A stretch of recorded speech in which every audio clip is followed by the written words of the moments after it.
morning, good afternoon, good evening. Yesterday, Comrade Blessed Runesu Geza had his video address of the people in which this was entitled, "This is Time for Action Zimbabwe," in which he spoke about many things. One of the issues he talked about was he listed those corrupt leaders in Zanu PF. We've talked about it yesterday, but today we want to talk about two other aspects that he mentioned in that video. The first one is that he and his fellow war veterans were used by the Zanu PF leadership to beat up the opposition. And they were blinded by the war, the fog of the war, as he called it. Let's just listen to that a bit and then we'll stop it and discuss it. But in a way, isusu mawo veterans takakuregererai because takasiya manationalists aya achiaijeka chunhu, right? Isu tikapakwa, vamwe vakapakwa kuma-assembly points, vamwe vakademobilizwa, right? And they made sure kuti muwo veteran wese ashaya basa, muwo veteran wese aita murombo. Saka nediscipline taingoti zvishanaka. Saka we are very sorry on behalf of the war veterans. We are very sorry. In a way, takuita let down. Because pane pamwe paibuda vanhu veopposition, isu tatoshandiswa kutorwa vanhu veopposition. Because tanga takaputirwa tikofunga kuti but manje tazviona kuti navo vedu because hatava kutopera. Let's stop it there. Ben, what do you think? Good day to you and good day to everybody. Thank you for joining us. You know, these words, I've actually heard them before. And I've heard them from Mugabe himself, just after he was ousted and, he had, an interview with one white journalist. And he himself, he said he was very apologetic with the way he handled the opposition and their supporters. I think, the reason why he is apologetic is because he is no longer part of the organization.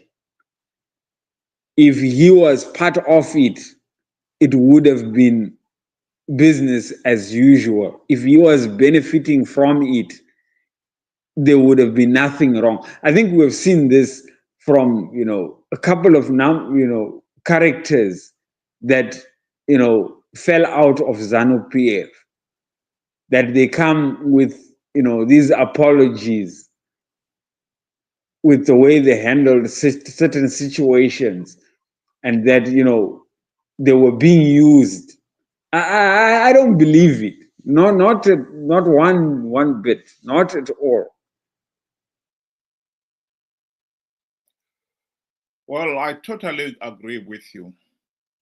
I think we need to get over this notion that somehow these individuals could not think for themselves. They were used. The truth of the matter is they were part and parcel of the Zanu PF dictatorship. They helped create this monster. And they got a share of the spoils of power. Yes, some of the war veterans were used,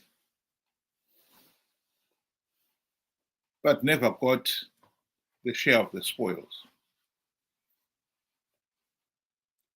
But that is in the nature of a dictatorship. As much as you help in the hunt and the kill,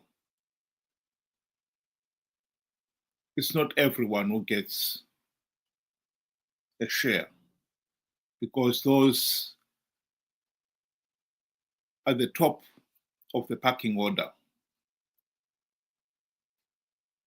get the lion's share. The whole principle is that you should have never allowed a political system in which the culture of violence was allowed. They, the war veterans, accepted their role because they were benefiting from it. They were promised again and again that no, tomorrow it will be your turn. And after 45 years, some of them have found themselves with absolutely nothing. In fact, as a result of this recent uprising, some of them are being given bicycles by our friends.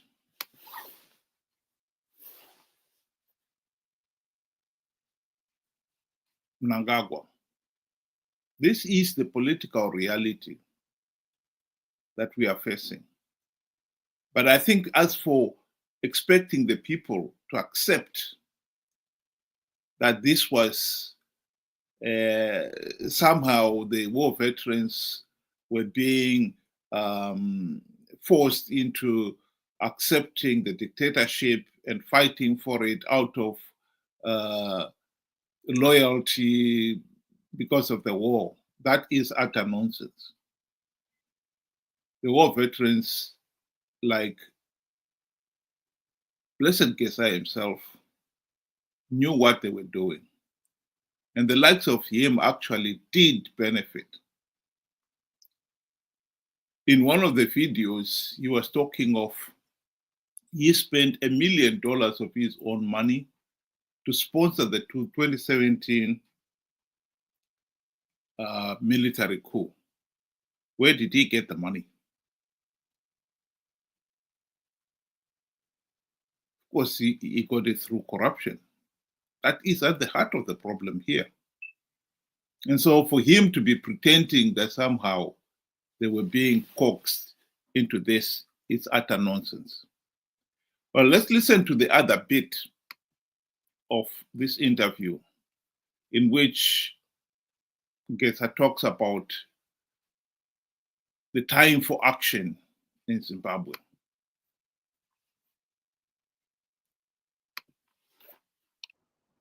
Right? Ko thousands and thousands and thousands, right? Dzakasara mumasango dzisina makuva. Ko ma1000 akasara panyadzonya, ma1000 akasara pachimoyo, ma1000 akasara kufreedom camp, ma1000 akasara kubukushi. Akasarira chii? Kana isusu tichiri vapenyu, right?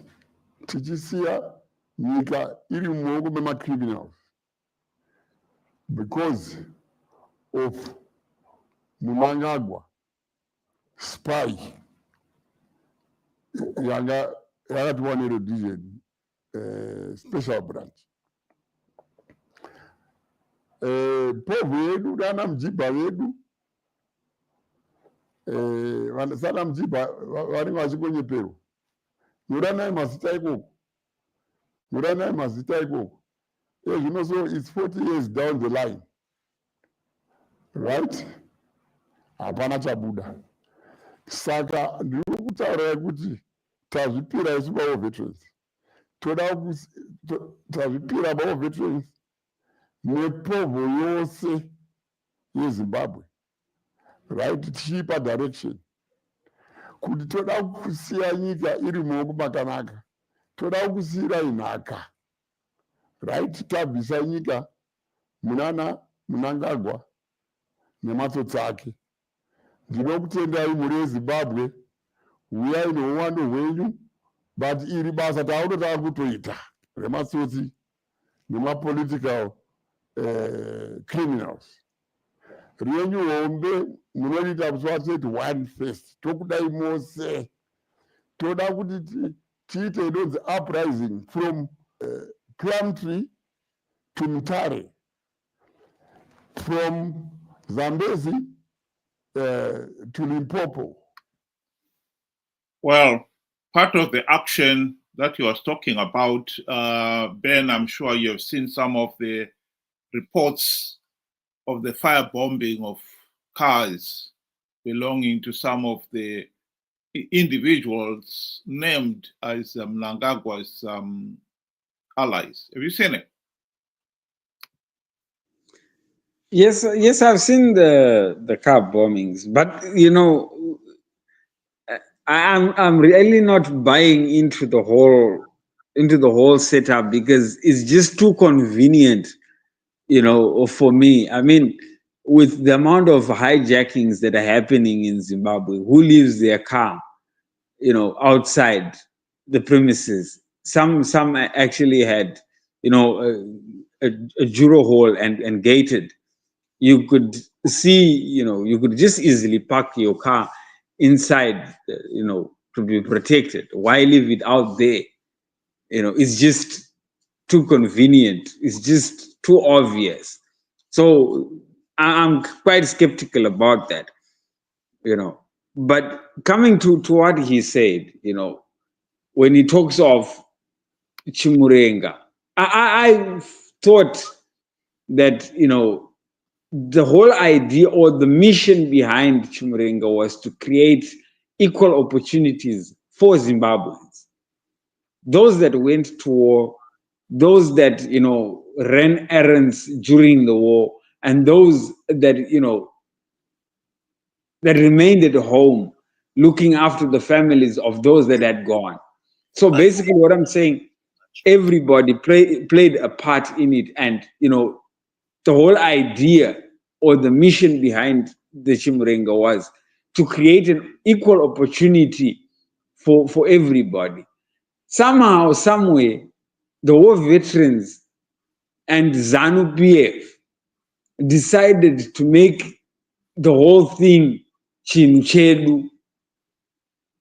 And here we are now to answer your question, to say, where did he get the $1 million to sponsor?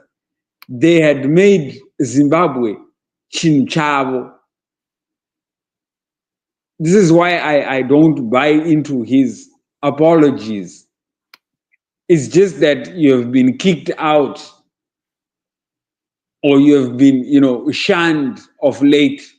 This is why you are upset. 2017, you came and you declared Mnangagwa on the people of Zimbabwe. You bestowed him, you know, as the rightful heir. Nobody put nationalists there. It was them, the war veterans, that did that. And he was part and parcel of it.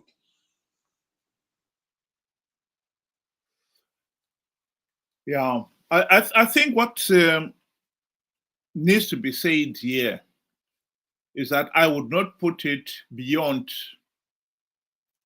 Gesa and his friends to think that this war firebombing of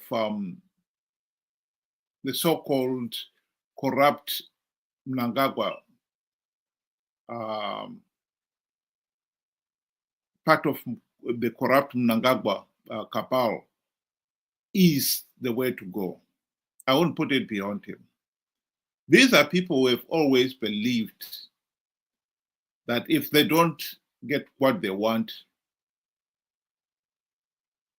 they can easily resort to the use of violence. This is what we are seeing here.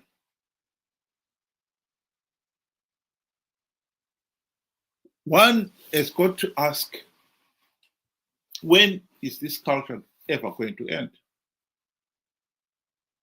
Ever since Zimbabwe's independence in 1980, we have had this culture of violence throughout.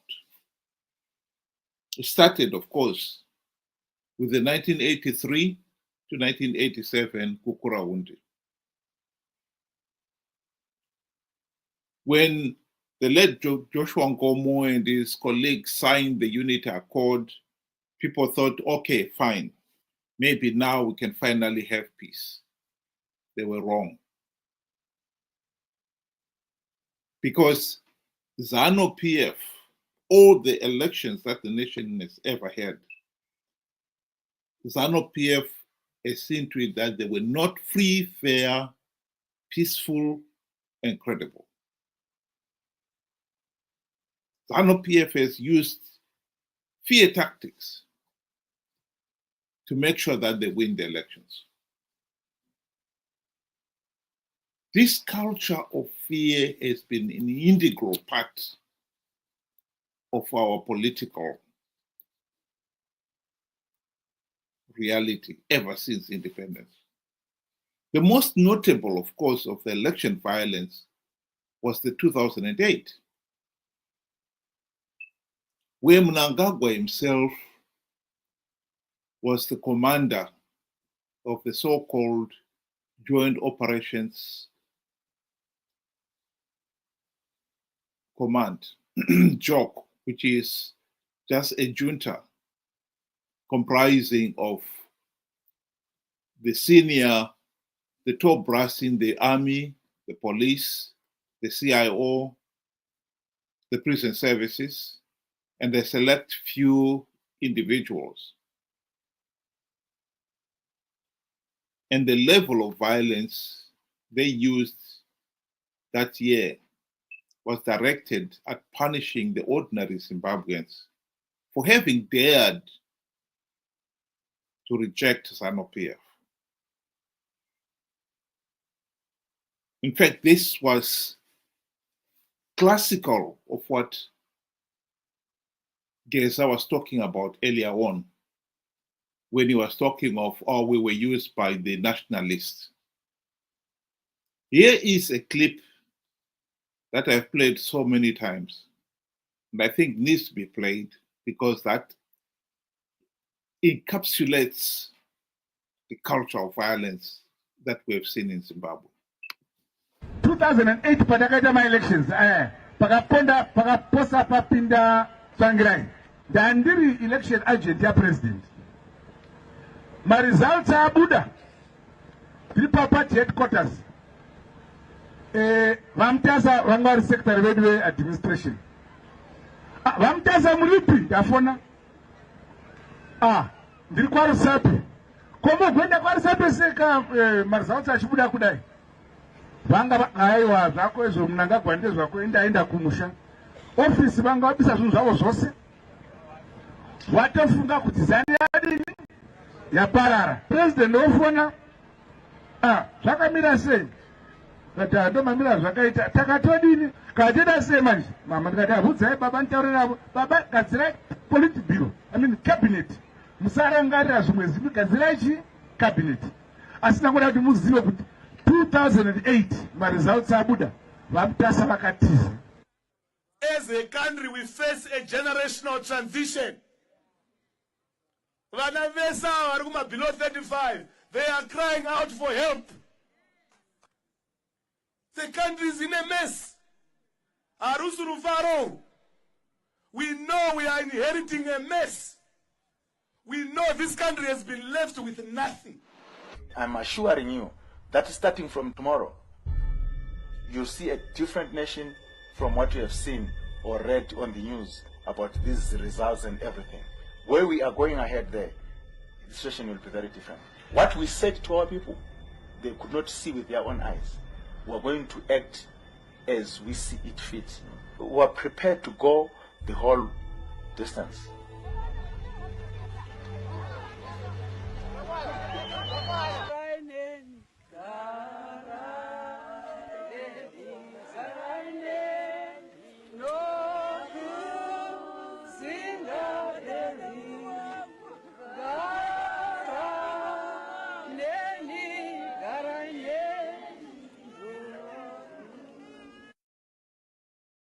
This is what we are dealing with here.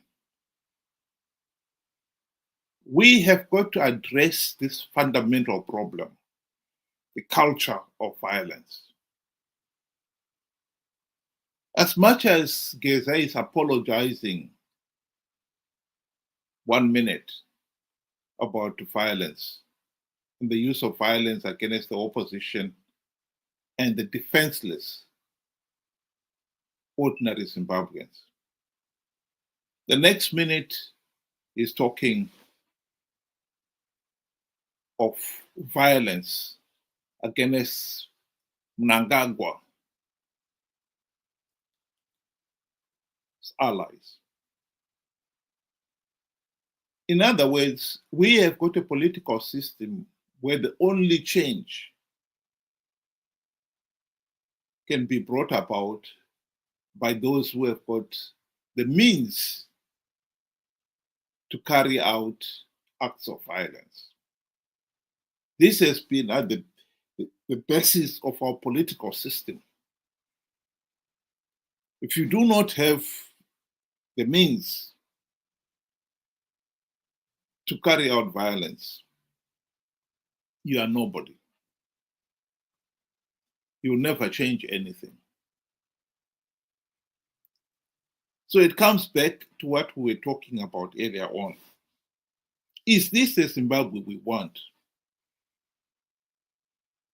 If the 31st March uprising is about glorifying those who have got the means to carry out the firebombing, those who have got the means to have drones, is this really the Zimbabwe we want? Because I can rest assure you, those who do not have those means will never have a meaningful say in the governance of that country. That is what we are dealing with here. Ben, you want to give your closing remarks? Thank you. In closing, after Mugabe was ousted and, during the interview, they were talking about the acts of violence that they committed and, atrocities that they committed to the opposition and opposition members. And he refused that he acted, in his personal capacity as the president. He says, we did it as the party. That is the key that each and every Zimbabwean needs to know, to unlock our problems. The problem is not different individuals within the party. It is the party as a whole. Getting rid of Mnangagwa is just the same like how we got rid of, Mugabe and the criminals surrounding him. Now we are saying the same thing. We want to get rid of ED and the criminals surrounding him, which means Zanu PF is a bottomless pit of criminals. Whoever you are going to put there is going to be surrounded by criminals. Period. Zanu PF is like a mafia, is like a gang, thugs. If you remove the head, the second in command will take over. We removed Mugabe. The second in command, ED, took over. Turned out worse.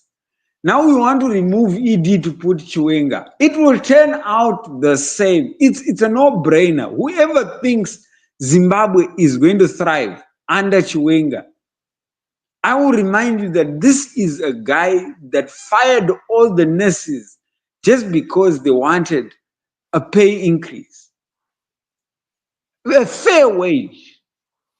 And he fired every one of them. And he had to be stopped to say, this is madness, people will die. And now this man has become a hero. Lord have mercy. Zimbabwe is in trouble. Thank you.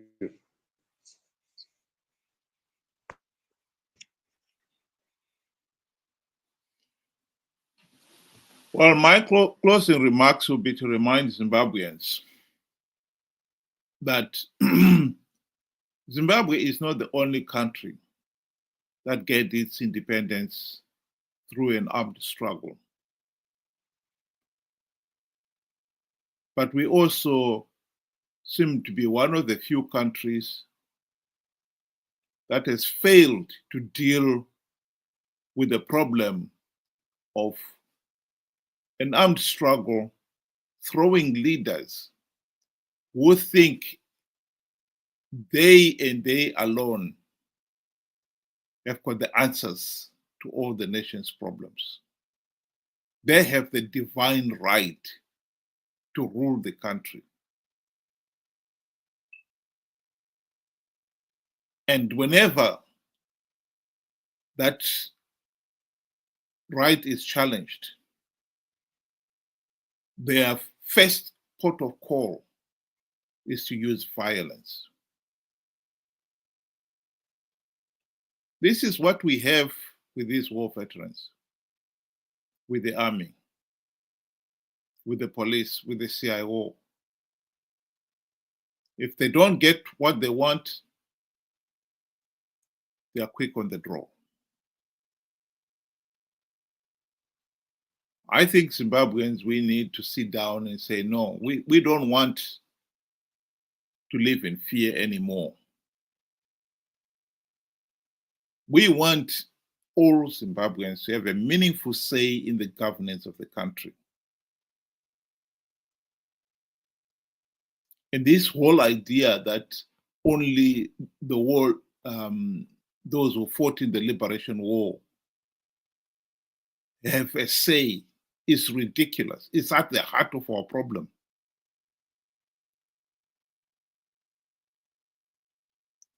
The people of Zimbabwe should not be glorifying those who believe that they have the divine right to rule the country.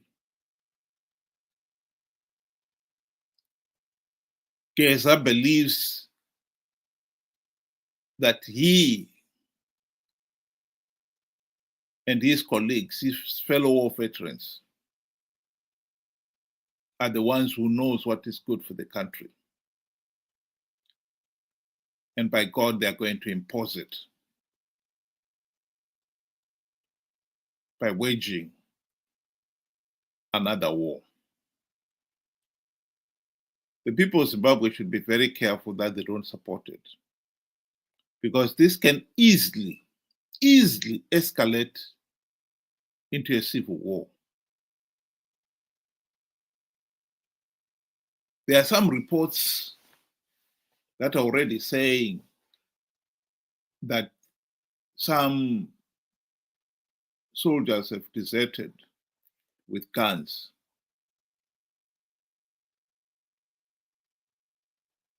We have failed to hold free, fair, and credible elections.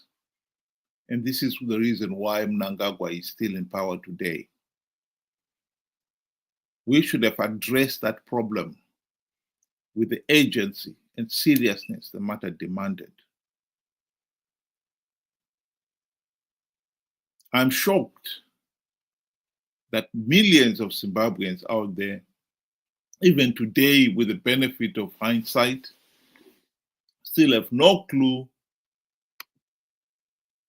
what the 2008 to 2013, GNU was about. Shocking. The primary purpose of the GNU was to give the country the opportunity to implement the democratic reforms which would have ended the Zanu PF one-party dictatorship. We missed the boat.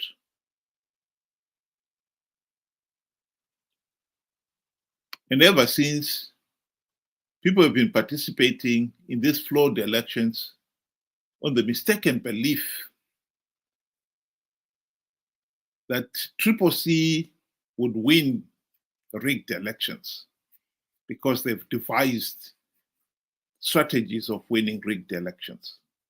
How naive. And now, by supporting this Geza revolution, uprising, violent as it is, we are helping to perpetuate that whole notion that in Zimbabwe, if you want change, you've got to use violence. This is exactly what we don't want, because the majority of ordinary Zimbabweans out there do not have the means to carry out the violence.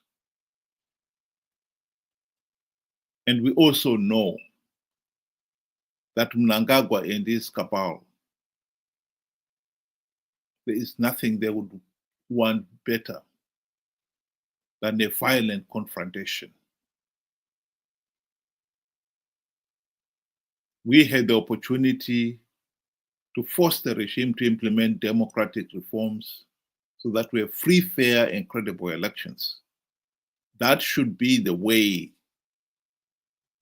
we should be forcing the regime to go. Zanu PF does not have the divine right to rule the country.